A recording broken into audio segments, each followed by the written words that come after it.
Hello viewers, কেমন আছো তোমরা? আমি ভালো আছি। আবার আমি তোমাদের কাছে চলে আসলাম। আজকে আমি রান্না করব খাসির মাংসের তেল ঝোল রেসিপি। এই জন্য প্রয়োজন হচ্ছে, দেখো, অল্প পরিমাণ খাসির মাংস, আর এখানে রয়েছে পেঁয়াজ বাটা, রসুন বাটা, আদা বাটা, দারচিনি এবং তেজপাতা। তবে চলো আমরা রান্নায় চলে যাই। আমি আগেই একটা প্যান বসিয়ে রেখেছি যাতে এটা গরম হয় এবং তোমাদের শীঘ্রই দেখাতে পারি। দেখো, প্রথমে আমি কিছু তেল এখানে অ্যাড করলাম। মাংসতে একটু তেল বেশি লাগে, আর কষা খেতে গেলে তো অবশ্যই বেশি লাগবে। দেখো, তেজপাতা, দারচিনি দিয়ে দিলাম এবং এখানে আমি পেঁয়াজ বাটা প্রথমে দিয়ে দিব।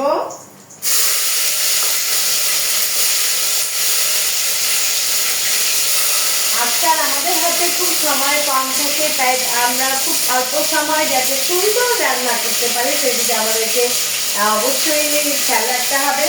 দেখো, পেঁয়াজ বাটা আগে দিয়ে দিয়েছে, এখন আমি পরিমাণ মতো রসুন বাটা দিয়ে দিব এবং দিয়ে দিব আদা বাটা। ঠিক আছে, কিছুক্ষণ নাড়াচাড়া করছি। নাড়াচাড়া করার পর এই যে মাংস আমি ধুয়ে রেখেছিলাম, মাংসগুলো এখানে দিয়ে দিচ্ছি।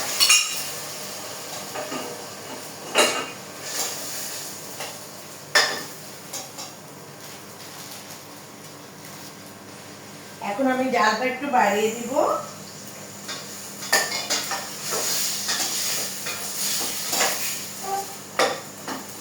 এবং এখানে আমি এখন দিয়ে দিব 1 চা চামচ লবণ,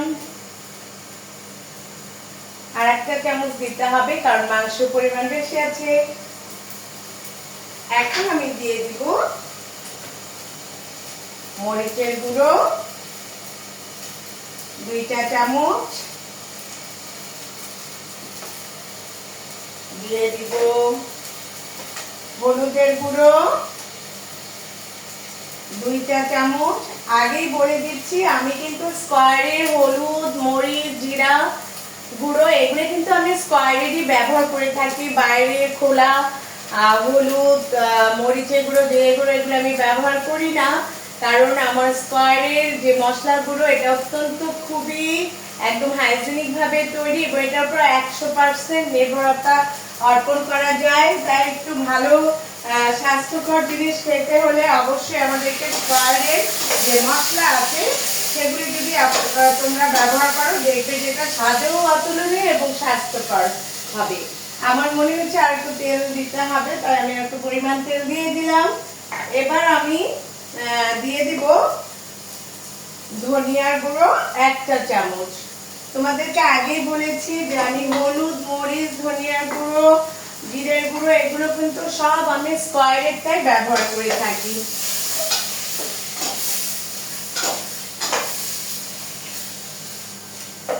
এটা কিছুক্ষণ রান্না হতে থাক, জালটা আমি একটু কমিয়ে দিই।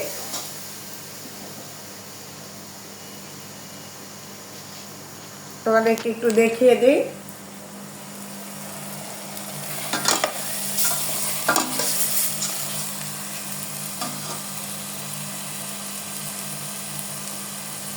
মাংসতে একটু তেল হলেই, তেল যদি তেলে তেলে না আসে তবে খেতে কিন্তু সুস্বাদু লাগে না। এই জন্য আমি একটু পরিমাণ তেল দিয়েছিলাম, প্রয়োজন হলে আবার অল্প কিছুক্ষণ আমি দেব। দেখো কালারটা কত সুন্দর হয়েছে। প্রথমে মাংসগুলোকে কেটে ধুয়ে নিয়ে তেলে পেঁয়াজ বাটা, রসুন বাটা, তেজপাতা, দারচিনি দিয়ে মাংসগুলো নিয়ে অনেক কিছুক্ষণ কষিয়ে নিয়েছি। তারপরে আমি মরিচের গুঁড়ো, হলুদের গুঁড়ো এবং জিরের গুঁড়ো, ধনিয়ার গুঁড়ো দিয়েছি এবং তেল আমি আবার একটুখানি দিতে চাই, একটু পরিমাণ তেল দিই, দিয়ে আবার একটু নাড়াচাড়া করি। আগেই তোমাদেরকে বলে দিয়েছি যে আমি সবসময় স্কোয়ারের যে মশলাগুলো আছে সেটা ব্যবহার করি। এটা আসলে খোলা মশলাগুলো ব্যবহার করাটা বেশ আমি মনে করি যে স্বাস্থ্যকর হবে না। যদি তোমরা স্কোয়ারের মশলাগুলি ব্যবহার করো তবে নিশ্চিন্তেই একটা ভালো স্বাস্থ্যকর মশলা পাবে আমি আশা করি।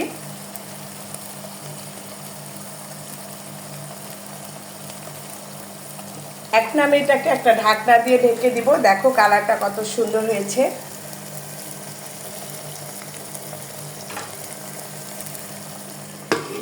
এটা কিছুক্ষণ হতে থাক।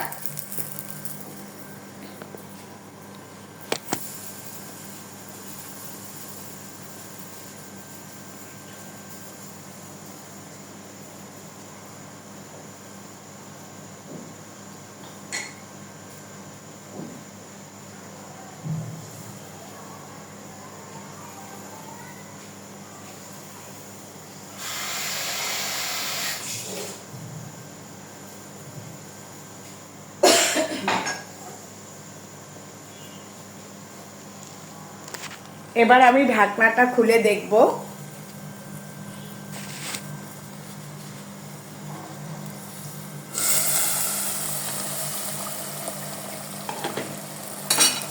দেখো কালারটা কত সুন্দর হয়েছে। এখন এখানে আমি পরিমাণ মতো পানি অ্যাড করে দিব।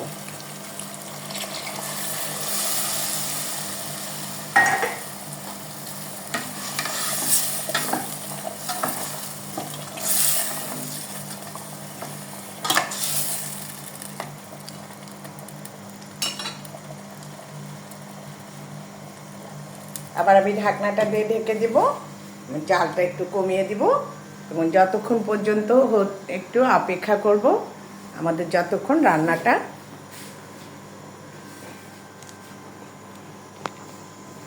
না হয়।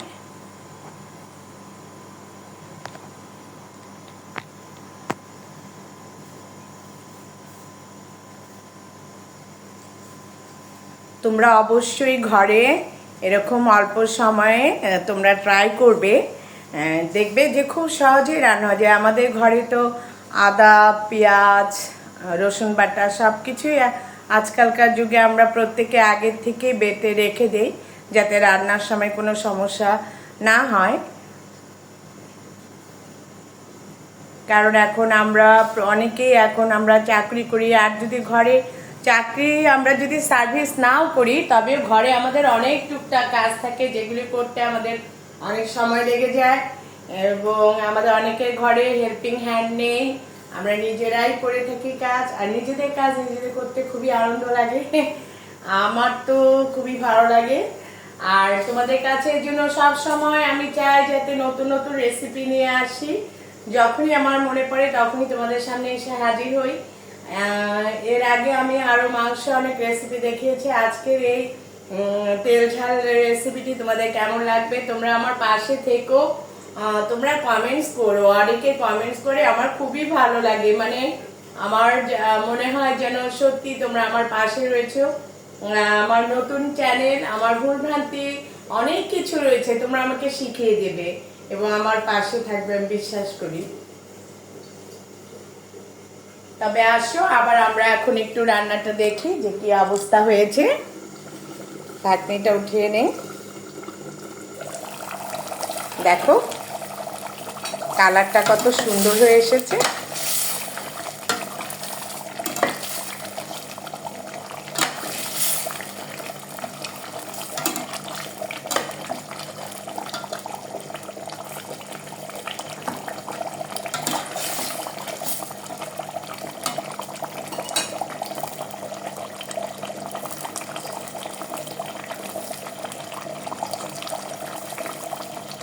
আরও কিছুক্ষণ আমি ঢেকে দিব এবং তোমাদেরকে দেখিয়ে দেবো, নামাবার আগে জিরার গুঁড়ি দেবো এবং তোমাদেরকে দেখিয়ে দেবো। আর কিছুক্ষণ আমরা ঢেকে দিতে চাই।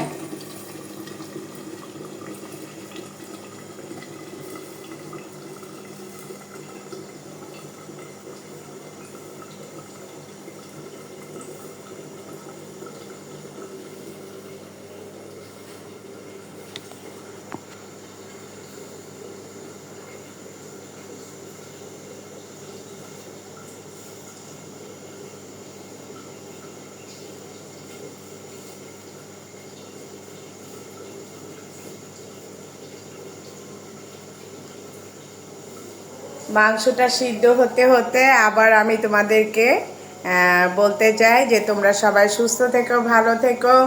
আর দেখো আমাদের মাংস রান্নাটা প্রায় কাছাকাছি হয়ে এসেছে। এখন আমি এখানে জিরের গুঁড়ি দিব। জিরের গুঁড়ি দিয়ে তোমাদেরকে দেখিয়ে দিব। দেখো কালারটা কত সুন্দর হয়ে এসেছে। ভাজা জিরের গুঁড়ি, এটা আমি জিরেটা স্কোয়ারেরই জিরে কিনে এনে ঘরে আমি ভেজে নেই। তোমরা কাঁচা জিরেটা কিনে এনে ভেজে নেবে। দেখো আমি এখানে জিরের গুঁড়ি 2-4 চামচ ছিটিয়ে দিলাম এবং এখানে আমি আবার একটু 2 চামচ ছিটিয়ে দিয়ে নাড়াচাড়া করে দিলাম। দেখেছো কালারটা কত সুন্দর হয়েছে। তোমরা সবাই ভালো থাকবে, সুস্থ থাকবে। আজকে এই পর্যন্ত, বাই।